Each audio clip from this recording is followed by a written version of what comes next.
बताएंगी। पहले चला जाए हिंदुस्तान एरोनॉटिक्स की बारीकियां समझने के लिए, और गाबा सर चार्ट्स पे आप कर लीजिए तैयारी। कंचन जी, क्या खबर है? Good morning.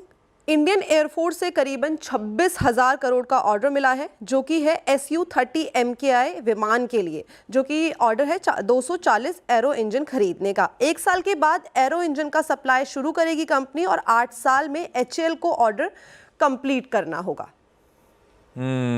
चलिए भाई, कल कैबिनेट कमेटी ऑन सिक्योरिटी ने दरअसल देर शाम को मंजूरी दे दी है। 26,000 करोड़ रुपए, 3 बिलियन के ऑर्डर्स, और ये जो कंचन ने बताया आपको 240 इंजन्स, ये अपने आप में पहली बार इंजन बनाने जा रही है इसके, सुखोई के।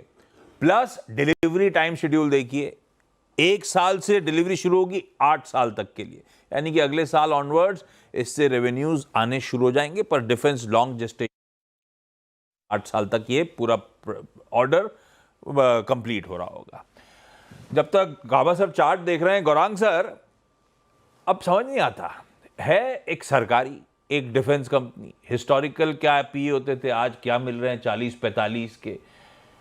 कई सारे एक्सपर्ट्स को सुनो तो कहते हैं कि आप इस सब लॉन्ग जेस्टेशन के हिसाब से देखिए ना, आगे 2030 तक जो ईपीएस होगा, उस लिहाज से तो आज भी बड़ा सस्ता लग रहा है। हाँ, लॉजिक भी है कि भाई ऑर्डर बुक तो स्वेलिंग है ही है। आप लोग HAL को कैसे अप्रोच कर रहे हो? खरीद के रख लो, भूल जाओ, वाला मामला है, या अभी थोड़ा सा वैल्यूएशन लग रहे हैं स्ट्रेच, थोड़ा सा रुके हुए हैं, क्या कर रहे हो आप लोग?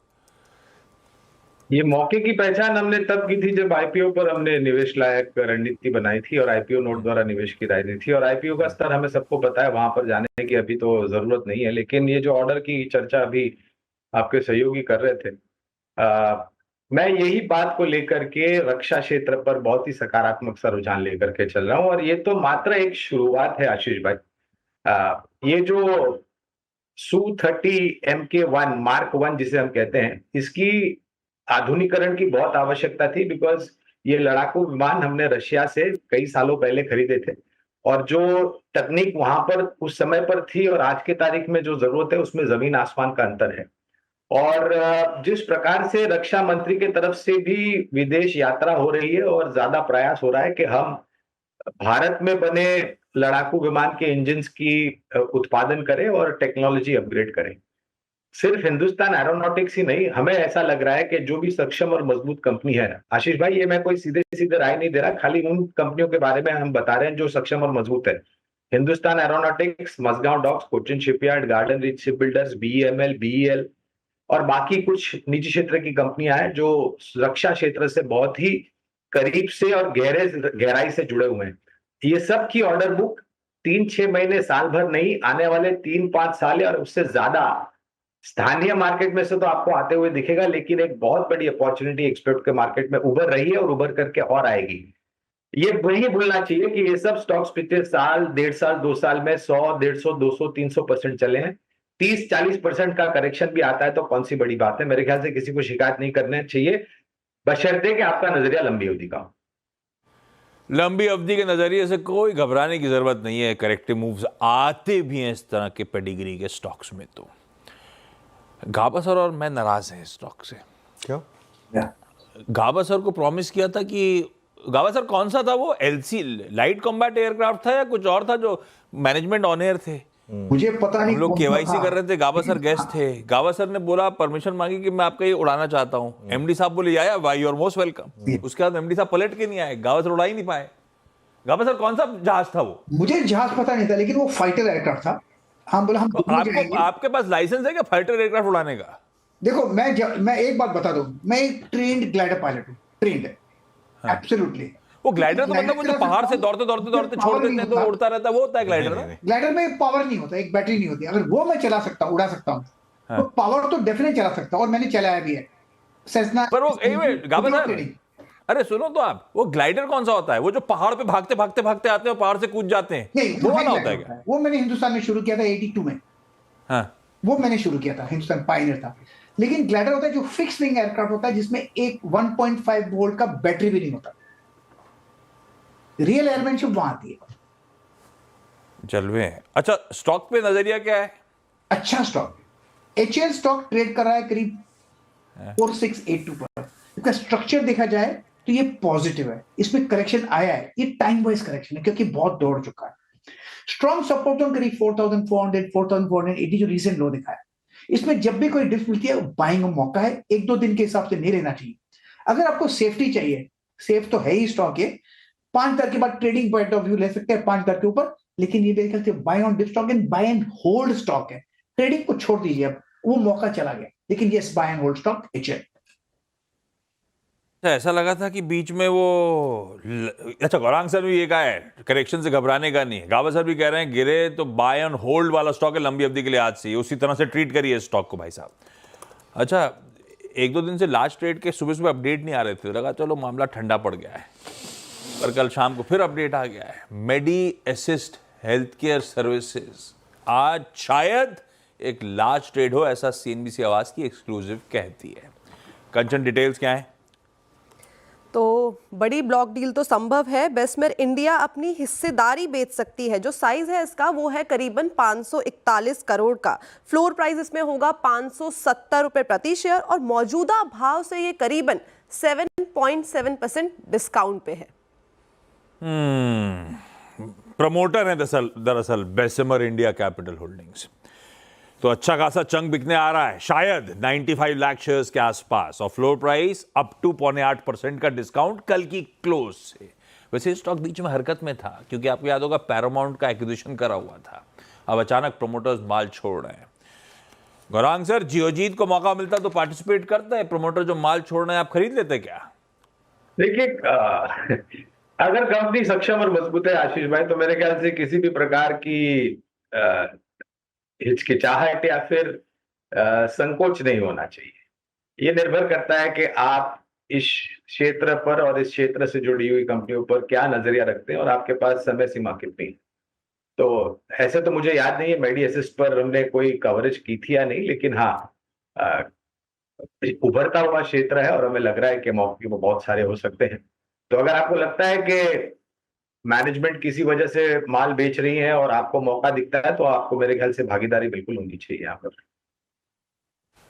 हाँ, प्रमोटर माल छोड़ रहा है, डिस्काउंट तगड़ा है, इंतजार करना है कि ये 8:45 से 9 की ब्लॉक विंडो में ट्रांजैक्ट हो जाएगा कि नहीं। ब्लॉक विंडो में ट्रांजैक्ट होने के दो मतलब, एक तो बहुत डिमांड एपेटाइट थी, ब्लॉक में निपट गया। दूसरा, ये जो डिस्काउंट की हम लोग चर्चा कर रहे हैं 7-8%, उसकी जरूरत ही नहीं। ब्लॉक विंडो में मैंडेटरी है कि with in a limited time price band आपको ट्रांजैक्शन करना, 1% से ज्यादा डिस्काउंट हो नहीं सकता। तो मतलब पता चलता है एपेटाइट बहुत है, तो वो देख लेते हैं। नहीं हुआ तो फिर कंटिन्यूस सेशन में जाएगा, तब शायद थोड़ा सा स्पिल ओवर हो और स्टॉक शायद दबाव में आता हुआ नजर आए। तो अभी इस पे टेक्निकल व्यू नहीं लेता, एक बार मार्केट सेशन कंटिन्यूस सेशन में आ जाए तब देखते हैं समीकरण कैसे बैठ रहे हैं। वेदांता को स्क्रीन पे खींच के लेकर आइएगा। मानस, आप चार्ट रेडी करो, आ रहा हूं आपके पास। भाई, इंतजार था अपन को वेदांता की बोर्ड मीट का, इंटरिम डिविडेंड पे कंपनी का बोर्ड विचार करने वाला था, वो आउटकम आ गया है। थर्ड इंटरिम डिविडेंड 20 रुपए का डोल आउट करती हुई एक कंपनी। अनुज सही कह रहे थे, अभी कुछ देर पहले अपन लोग बिग स्टॉक्स में चर्चा कर रहे थे कि अब पैसा बचा नहीं है, हिंदुस्तान जिंक से सब निचोड़ लिया था। पर ध्यान रखिए, सारे बिजनेसेस बहुत बढ़िया फ्री कैश फ्लो जनरेट करते हैं। हिंदुस्तान जिंक एनुअली तगड़े कैश फ्लो जनरेट करता है, इवन वेदांता भी। तो ले दे के वो जो हिंदुस्तान जिंक का डिविडेंड आया था प्लस अपने कैश फ्लोज मिला के 20 रुपए का डोल आउट की तैयारी। इस पे सिटी की रिपोर्ट आई है उस पे। अच्छा कंचन, सिटी की रिपोर्ट है क्या आपके पास? जी, चलिए आप बताइए, सिटी की रिपोर्ट क्या कह रही है वेदांता पे? खरीदारी की राय दे दी है, लक्ष्य है 430 रुपए का। बुलिश बने हुए हैं और साथ ही साथ कंपनी ने अपने तीसरे डिविडेंड का ऐलान भी कर दिया है। 10 सितंबर है डिविडेंड की रिकॉर्ड डेट और कंपनी ने करीबन 7,800 करोड़ का खर्च करेगी। प्रमोटर्स की वेदांता में करीबन 57% की हिस्सेदारी है। फिस्कल ईयर 25 में अब तक कंपनी ने करीबन 35 रुपए प्रति शेयर का डिविडेंड दिया है और पूरे साल में करीबन 69 रुपीज पर शेयर का डिविडेंड दिया है। जून 2024 तक हिंदुस्तान जिंक को छोड़कर वेदांता का जो टोटल डेट है वो करीबन है 61,000 करोड़ का और जून के बाद वेदांता ने QIP से करीबन 8,500 करोड़ रुपए जुटाए हैं। साथ ही साथ HAL में करीबन 1.5% हिस्सा बेचकर 3,100 करोड़ जुटाए हैं और 9,400 करोड़ के डिविडेंड का ऐलान कर दिया है। 430 का लक्ष्य, बाय की सलाह, ये क्या मामला है? 460 पे तो स्टॉक दिख रहा है नीचे मुझे। 20 रुपए का डिविडेंड एडजस्ट कर दूं तो भी उसके मामला ऊपर है। गौरांग सर, खरीदो किसके लिए?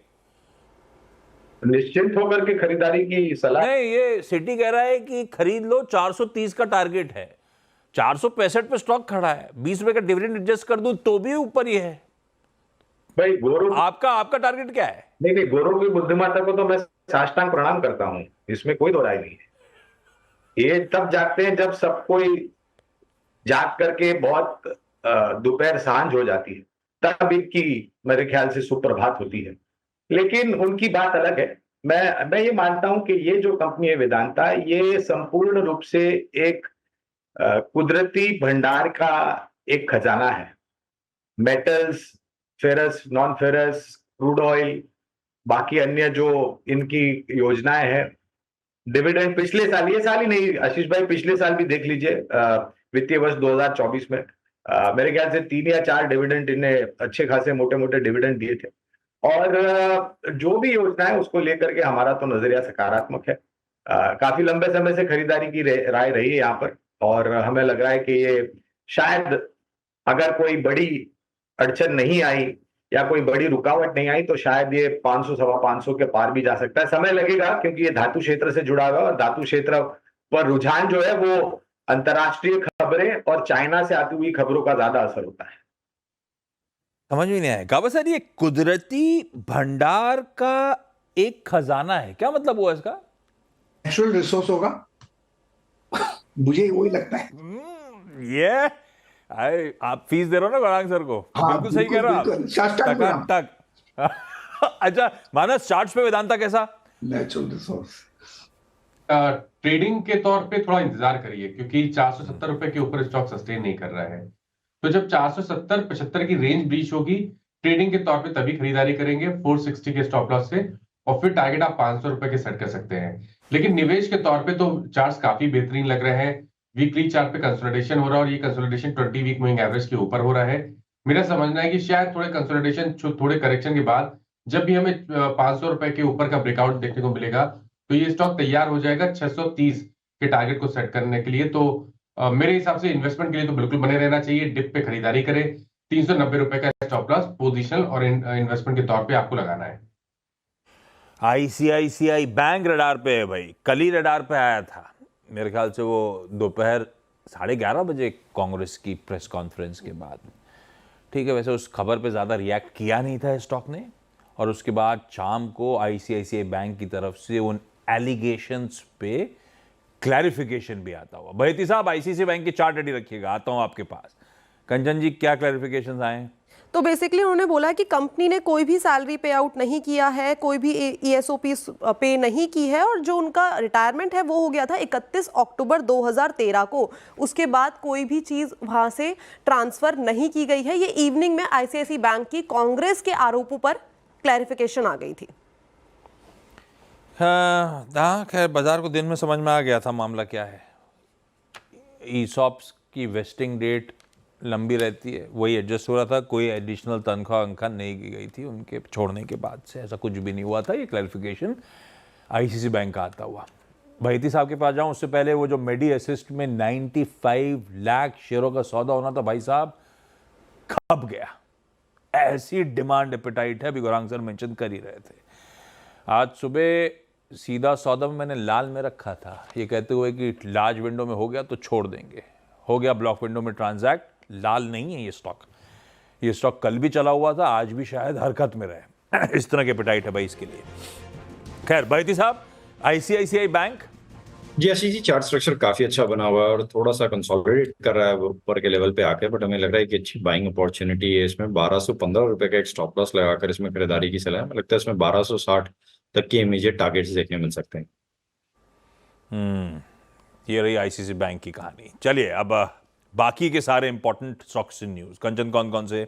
जी, कल ऑटो सेल्स के नंबर आए हैं। मारुति आज फोकस में बना हुआ है। ईयर ऑन ईयर इंक्रीज देखे हम इसके टोटल प्रोडक्शन में, तो वो है करीबन 2.2% का, और आउटपुट में भी करीबन 1.69 लाख यूनिट हमें एक अपसाइड देखने को मिला है। एनएमडीसी के अगस्त कारोबार का अपडेट आया है। आयरन ओर प्रोडक्शन में 10% की गिरावट देखने को मिली है, और ये हो गया है 3.41 मेट्रिक टन से घटकर 3.07 मीट्रिक टन।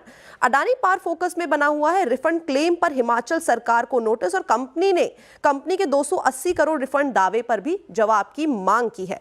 अडानी ग्रीन भी फोकस में है। कंपनी ने अडानी रिन्यूएबल एनर्जी 64 लिमिटेड के साथ बाइंडिंग डॉक्यूमेंट के एग्जीक्यूशन को अप्रूवल दे दिया है और जो ये जॉइंट वेंचर की डील है वो है करीबन $444 मिलियन की। कंपनी के 1150 मेगावाट सोलर एसेट मैनेज करेगी अडानी ग्रीन। मैट्रीमनी.com फोकस में बना हुआ है क्योंकि कंपनी 5 सितंबर को एक अहम बैठक करने वाली है जहां पे शेयर बायबैक पर भी विचार हो सकता है। वेल्सपन कॉर्प पे खास नजर बना के रख सकते हैं। इसकी जो सब्सिडरी है वेल्सपन पाइप में निवेश को बोर्ड मंजूरी मिल गई है। यूएस के वेल्सपन पाइप प्लांट में करीबन $10 करोड़ का निवेश करेगी और ये basically high frequency induction welding pipeline के लिए इन्वेस्टमेंट किया जा रहा है। IEX में भी आपको फोकस बनाना चाहिए क्योंकि जो इसकी होली ओन सब्सिडरी है वो एक इशूअर एग्रीमेंट में इन्होंने एंट्री ले ली है और उसके बाद इस एग्रीमेंट के बाद बेसिकली ये एज अ लोकल इशूअर की तरह प्ले आउट करेगी। ग्लोबल स्पिरिट में एक आपको अच्छा खासा फंड एक्शन देखने को मिल सकता है। एल्प्रो इंटरनेशनल ने कंपनी के करीबन 1.80 लाख शेयर खरीदे हैं, करीबन 1113 रुपए प्रति शेयर और जो पूरा टोटल साइज है वो है करीबन 20 करोड़ का। लेमन ट्री गुजरात के गिर में नई प्रॉपर्टी के लिए अग्रीमेंट साइन कर लिया है। फिस्कल ईयर 30 तक प्रॉपर्टी शुरू होने की उम्मीदें भी जताई जा रही है और काफी सारी कंपनीज को GST नोटिस आए हैं। उसमें सबसे पहले बात कर लेते हैं LIC की। 40 करोड़ का GST नोटिस मिला है और इसके बाद अगर राइट्स को देखा जाए तो इसे भी 38 करोड़ का GST नोटिस दे दिया गया है। रखिए इन सारे स्टॉक्स को जो कंचन मेंशन कर रही हैं रडार पे। कविता जी, एक ब्रिगेड इंटरप्राइजेज खोलिएगा। कल देर रात इसकी QIP बुक लॉन्च हो गई है। मेरे ख्याल से 1500 करोड़ रुपए जुटाने की योजना है QIP के जरिए। चार्ट्स पे कैसा प्लेस्ड है ब्रिगेड इंटरप्राइजेज? तो आशीष जी बहुत ही ब्यूटीफुल प्लेसमेंट है। अगर वीकली चार्ट पे देखेंगे तो अपने सारे एवरेजेस के ऊपर है और ऑन डेली चार्ट एक बहुत अच्छा राउंडिंग बॉटम फॉर्मेशन बना रहा है। सो प्रीवियस हाई जो काउंटर का दिखता है वो अराउंड 1400 1450 एक शॉर्ट टर्म का अगर टाइम पीरियड देखे तो अपसाइड मुझे लगता है 1400 तक ये जा सकता है। इमीडिएट अगर आप देखें तो 1290 के लेवल की तरफ ये बढ़ता हुआ दिख सकता है। सो अंटिल काउंटर 1180 के ऊपर मेंटेन है। यहाँ पर एक बाय अपॉर्चुनिटी दिखती है for the short and medium. Satputra साहब, मुथूट फाइनेंस जरा खोलिए। कल दरअसल इसकी सब्सिडरी बेलस्टार माइक्रो फाइनेंस के IPO लॉन्च को मंजूरी मिल गई है।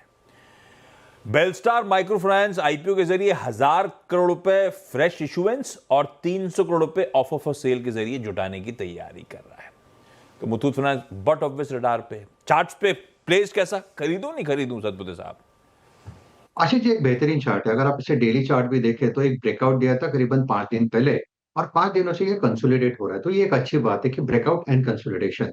मुझे लगता है अगर आज की बात करें तो 1950 का ये ब्रेकआउट यानी नेकलाइन जो हम टेक्निकल में कहते हैं तो 1950 के ऊपर मुथूट फाइनेंस का जो ट्रेंड है या बाय बनेगा। So it's by about 1950, stop loss will be at least 20 points. मेरे हिसाब से इसका आज का पहला रेजिस्टेंस आएगा 2000 जहां पे कॉल राइटर खड़े हैं। लेकिन 2000 को अगर सरपास करता है तो एक बड़ी रैली मिलेगी प्रोबेबली 2050 तक। तो yes, Muthoot Finance is a buy. Muthoot Finance is a buy. चलिए, एक और ब्रोकरेज रिपोर्ट आई हुई है कंचन के पास, ये भी सिटी के हवाले से ही। पहले अपन ने वेदांता पे चर्चा करी थी, अब टेक महिंद्रा रडार पे क्या कह रहे हैं? बिकवाली की राय है सिटी की टेक महिंद्रा पे और लक्ष्य है 1260 रुपए का। अब जो ग्रोथ को लेके चुनौतियां है वो बरकरार है, कंपटीशन बहुत ज़्यादा बना हुआ है और हमें मार्जिन्स भी कहीं ना कहीं कॉन्ट्रैक्ट होते हुए दिखाई दिए हैं। मार्जिन्स को इम्प्रूव करने के लिए कंपनी बेसिकली कॉस्ट कटिंग पे काम कर रही है और हो सकता है कि अक्टूबर में यहाँ पे एम्प्लॉयज़ की सैलरी भी बढ़ाई जाए। सेल का कॉल है 1260 के लक्ष्य, 1650 पे खड़ा हुआ है, 400 रुपए का डाउन साइड नजर आता है, इसको भी रखिए रडार पे। इस नोट पर एक काम करा जाए, मुनाफे की तैयारी समेट लेते हैं, ब्रेक लेते हैं। ब्रेक के उस पास जब लौट के आएंगे तो मंगलवार का पहला सौदा।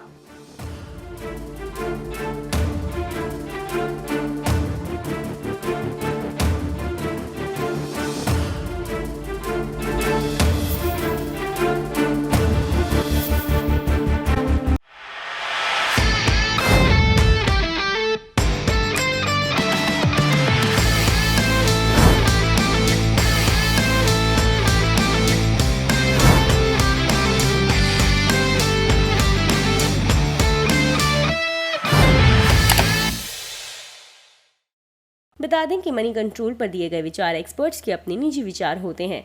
वेबसाइट या मैनेजमेंट इसके लिए उत्तरदायी नहीं है। यूजर्स को मनी कंट्रोल की सलाह है कि कोई भी निवेश निर्णय लेने से पहले सर्टिफाइड एक्सपर्ट की सलाह लें।